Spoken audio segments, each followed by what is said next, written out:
Our scripture reading for this moment is taken from the book of Job, chapter 23, verses 1 through 7 and 13 through 17.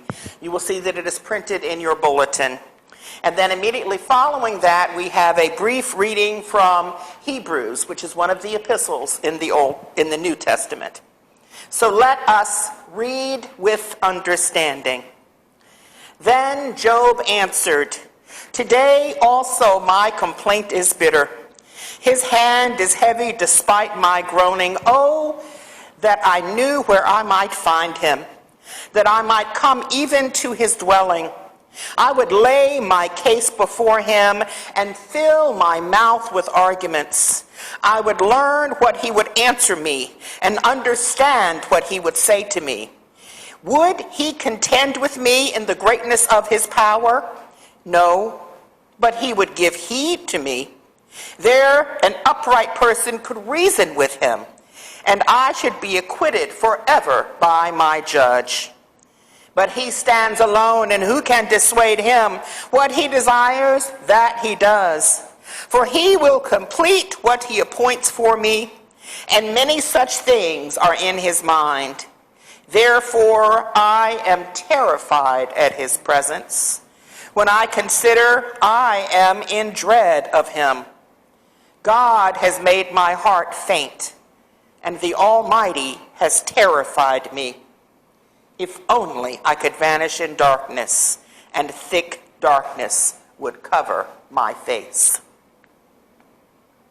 And our New Testament reading is from Hebrews. "Since then, we have a great high priest who has passed through the heavens, Jesus, the Son of God.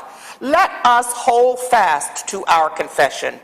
For we do not have a high priest who was unable to sympathize with our weaknesses, but we have one who in every respect has been tested as we are, yet without sin. Let us, therefore, approach the throne of grace with boldness, so that we may receive mercy and find grace to help in the time of need." May the Lord add the blessing to the reading and the hearing of the scriptures as we prepare our hearts for music through worship. He is here. The Spirit of God is here. The Spirit of Christ is here because we are here. The Spirit of God is here because this sanctuary has been a place where people have been coming to commune with God for decades. He is here. Hallelujah. He is here.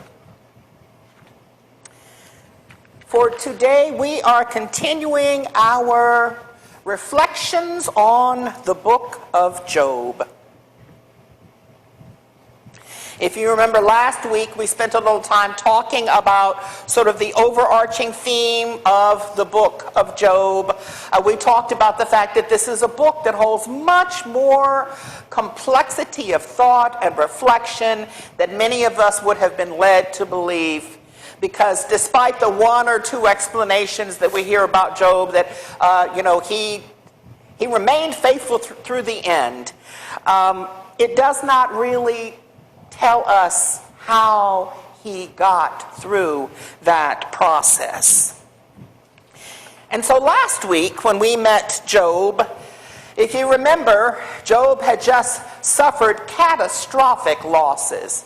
Losses of his livelihood, his wealth, his family members, his children who were the descendants, the promise of ages to come for him, and he has even lost his health.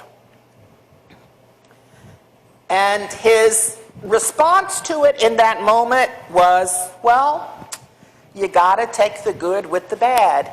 If you accept the blessings of God, you also have to accept the hardships from God. And the text said that Job remained faithful, not sinning with his lips. And had we stopped right there, we would have probably known all we thought we needed to know about Job. But Job is 41 chapters long. So there's a whole lot more talking that goes on in the ensuing chapters. And much of that talking is from his friends who sit and who philosophize with him. And as I said last week, usually what it sort of comes down to is, Job, I don't think you're blameless. You must have done something, because you wouldn't get clobbered like this if you hadn't. But there are times when Job also responds. And our text today is one of the times when Job is in a very different place than he was at the beginning of this story. Because his attitude, we find today, is not, well, you got to take the good with the bad. Blessed be the name of the Lord. No. In today's text, Job is crying out in frustration. Job says essentially, if somebody would please tell me where I can find God, because I've got a bone to pick with him.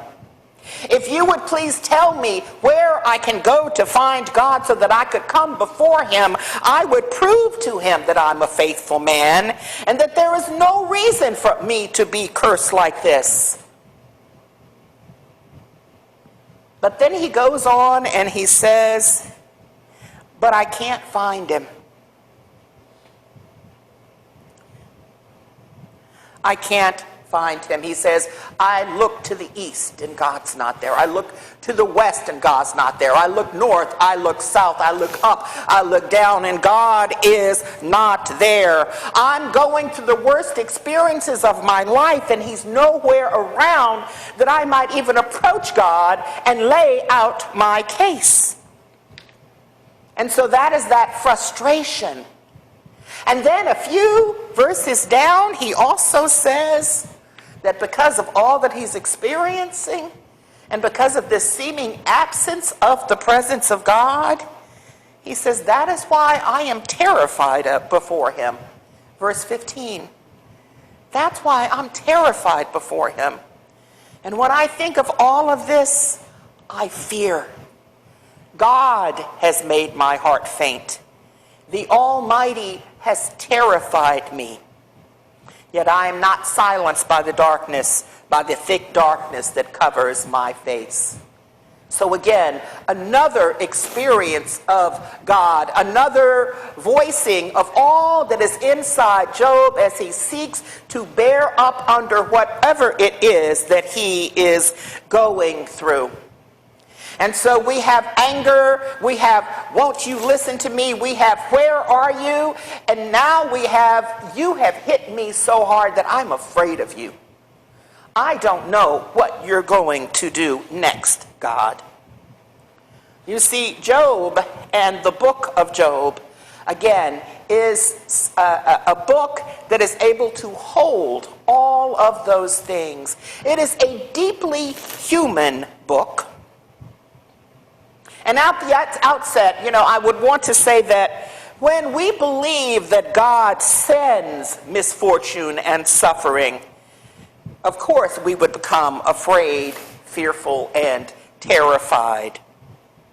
But when we hold that understanding of God, that God sends all of the misfortune that is in our lives, what happens is that our emotions distance us from the love, the comfort, and the strength that we can receive from God. God does not step away, but again, those emotional expressions or those understandings of who we think God to be, a God of retribution rather than a God of mercy, makes it difficult for us to approach God. So this book, and I invite you to read some passages of it. It is brilliantly poetic, and the imagery in it is just astounding. But it is, in essence, a meditation on suffering and how, in the midst of our suffering, we often shift gears and emotions throughout. And that, beloved, is part of the journey. And that is okay.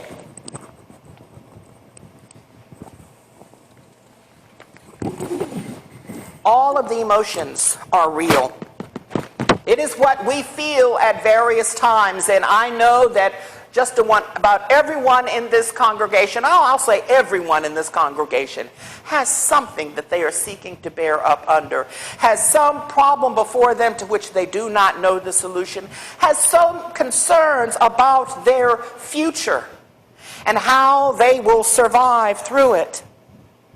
Going through hardship and suffering isn't a spiritually linear process. And we actually, despite our propensity toward rational thought, we are not a spiritually linear people. That's why images like the labyrinth are so powerful for us, because it reminds us that we are on a journey, and sometimes it leads inward, and sometimes it leads outward, and sometimes it doubles back on itself. And that is the nature of life, and that is the nature of our spiritual experience of God. We have strong days of great faith, and we have weak days. We have spiritual days where we just feel living water running through us, and we have days when our spirit is dusty and dry. Days when we are lonely and long for the company of friends, appreciate the company of friends, and then there are those times when we just want to be left alone. And sometimes we have trouble articulating those things. And those are also times when I think it benefits us to sort of reflect what we are really saying at that time. Are we pushing people away who might show us greater love? Or do we feel smothered?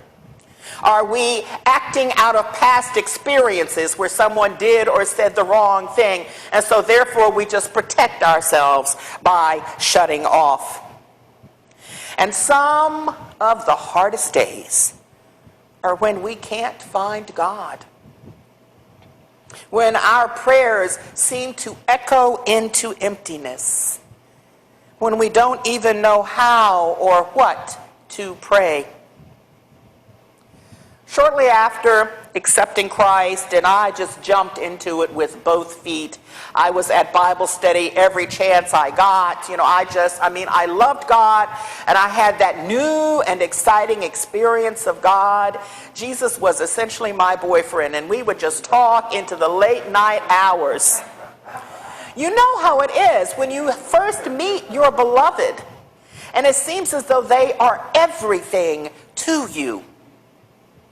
And then, about a year after that extended mountaintop experience, I went through a period that I now understand was a season of depression. But back in those days, depression was not a word that we used in clinical terms or anything like that. All I knew was that I felt great sadness and that I did not feel God. And I thought, what is happening here? Am I losing God? Have I done something to offend God? All of the questions that Job asked. And so I went looking for spiritual direction, looking for books by those who knew more than I did, who might lead me through this. And the book that I got at that time said, God is taking you through a test. God is trying you in the fire so that you can come out the other side purified. And I thought, well, what test is it, and how did I register for this test? And what that book essentially did was it threw all of it back on me. And I was 15 years old. I lacked the vocabulary to adequately express myself. And so what that book said to me was, God is causing this. It's all for a reason. And just hang in there, right? And don't sin with your mouth and everything will be fine. But it was more than that, wasn't it? I was experiencing a clinical depression, not sent by God. But that weight that was laid on me at that moment in my teenage immaturity, again, put all of the burden on me and made me feel as though there was some undefined test that I had to pass in order to come through. But then, I will tell you, I got a little booklet in the mail, and I don't know how it showed up in my mailbox. I never got another issue of this little booklet. And on the back of it had something that we are all so familiar with now. I may have shared this story with you. We see it, hanging on walls, and there are posters for it, and we have it written on little, lockets around our neck. And it was that thing called Footsteps, right? Where it says that a man had a dream, and he was walking along the road, and he was walking with Jesus, and he was looking back on his life and all of the hardships and trials that he had experienced in life. And he says, I noticed that when the darkest seasons of my life occurred, all of a sudden there's only one set of footprints. Where did you go, God, during those times? And the response was, my child, basically, you missed it. On those times, during the darkest seasons of your life, when you see only one set of footprints, it is because it was then that I was carrying you. And that was the grace that I needed at that moment.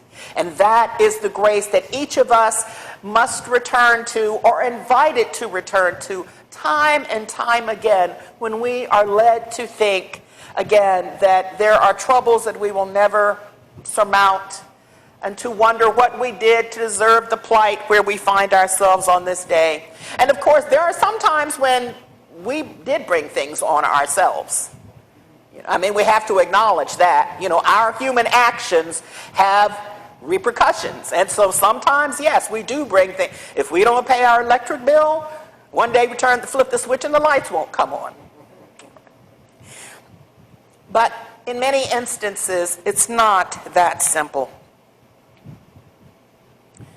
So what can sustain us through those dark times? I will say again, that silly little, overly used, sentimental Footsteps poem has given me strength and courage to walk forward in times when I was stuck and standing still. And there are other things that we can do, because misfortune will come our way, hardship will come our way. So what are the tools that God provides to us that help us to get through those dark times, that help us to experience the power and the presence of God? How do we stay grounded in God as we make our way through those circumstances, and as we cycle through the very human and very real emotions that accompany it? Well, I'm just going to throw a few things out there. Each of us must make our own way, but when you feel like you can't hear God, when you feel like you don't know what to pray, if you can't pray, sing. And y'all know I will sing freely and often, whether my voice is up to the task or not, because that is one of the ways that I get connected to God. When I am at the end of my rope, I go hymn hunting on YouTube. I go hymn hunting. I just open them and open them and open them until I find something, whether it is the lyrics, whether it is the choir that's singing, whether it is the soloist, something that sings my soul in a way that I cannot speak it in that moment. Pass me not, O gentle Savior. Hear my humble cry. While on others you are calling, do not pass me by. On Christ, the solid rock, I stand. All other ground is sinking sand. Immortal, invisible, God only wise. Precious Lord, take my hand. Lead me on and let me stand. I am tired, I am weary, and I am worn. Through the storm, through the night, lead me on through to the light. Take my hand, precious Lord, and lead me on. Abide with me. Fast falls the eventide. The darkness deepens, Lord, with me abide. Through many dangers, toils and snares, I have already come. It was grace that brought me safe this far, and grace will lead me home. Let the music speak for you and to you. It is a tool that is within your grasp. If you can do it, go to a river or an ocean. Get yourself near some water. I find moving water to be most peaceful to my soul, and I can't make it to the ocean every time I'd like to, so I listen to a lot of recordings of ocean waves. When I feel my blood pressure rising, when I feel the options overwhelming me, when I don't know which way to go, I turn on some ocean sounds and just sit and allow those sounds to remind me that I am a child, a daughter of the Eternal One. Older and more timeless than the waves themselves. And just as the waves continue crashing against the shore again and again and again, and have been crashing for hundreds and thousands and millions of years, it lets me know that my situation and my circumstances are being held by the one who set this order in motion. So find sounds that will speak to your spirit, that will minister peace to you. I also, this is a little aside, everyone here probably knows I have a cat now. And Friday night is movie night for us. Yeah, it's embarrassing. But Friday night is movie night, and so every Friday evening I turn on a video of birds, eating bird seed. Again, there are videos on YouTube, right? And it's called Cat TV. And it's just a few hours of a still camera on a pile of seeds, and it just shows birds coming and grabbing a seed and flying off, coming and grabbing a seed, flying off. Every now and then a squirrel, every now and then a chipmunk. And he just watches that television. And I watch him. And surprisingly enough, I found out that those birds do a lot for me. So I would just say, don't be afraid to try something that seems corny. Movie night with Jake has been water for my dry and parched soul sometimes. The third thing, let liturgy and ritual practice carry you. There are things that we do every time we come into this sanctuary. And sometimes we feel them deeply and sometimes we don't. But in those times of distress, those times of loneliness, those times of suffering and uncertainty, take comfort in the surrounding support that liturgy and ritual practice gives you. Come to church. We often think it's not worth it, but most times once we find ourselves in this sanctuary, we realize that there's some peace here that we could use a helping of. And we realize that when we leave, our spirits are a bit more settled. So come to church and gather with those who are worshiping. Begin every week. Every week we begin with some silence and some breathing when we come into this space. Right? I ask you to orient yourselves in this space. That is your time to breathe in of God's peace as we prepare to go through the other steps of this worship experience. And every week in worship, we recite the Lord's Prayer, don't we? And some people might be inclined to say, why do you say that old prayer again and again, and we don't even know what it means half the time? Well, I'll tell you why I still say it, and why I believe that there is still power in our saying that as a community. First of all, it's because sometimes we don't have the words to pray. I've asked people, would you mind opening us in prayer? And everyone's, oh, I don't know, and everything. We're uncomfortable with prayer. We don't know what to say sometimes. But in our time of prayer, when we as a community recite the Lord's Prayer, we first of all are asking God to read our very hearts as we say the words across our lips, knowing that God is faithful to read and to hear. And we also connect ourselves with the millions who have lived before us, who have found strength through that prayer, who have walked faithfully in God. And so when we recite that prayer again, we are taking our place in the lineage of the people of faith who have walked through hard times and also have walked through joyous times. In addition to the Lord's Prayer, it's a prayer that everyone can pray because we know it. Psalm 23. Just about everyone knows that psalm by heart or certainly knows how to access it. And that is another psalm when you think of how many people have prayed that psalm, have sung that psalm, have spoken that psalm aloud during times of difficulty when it says, because the Lord is my shepherd, I have everything I need. And no matter what's going on around me, he leads me to places of peace and still waters. God is the one who will restore my soul. And even though I walk through the valley of darkness and the shadow of death, I fear no evil because God is with me. Pray the 23rd Psalm when you don't know what else to pray.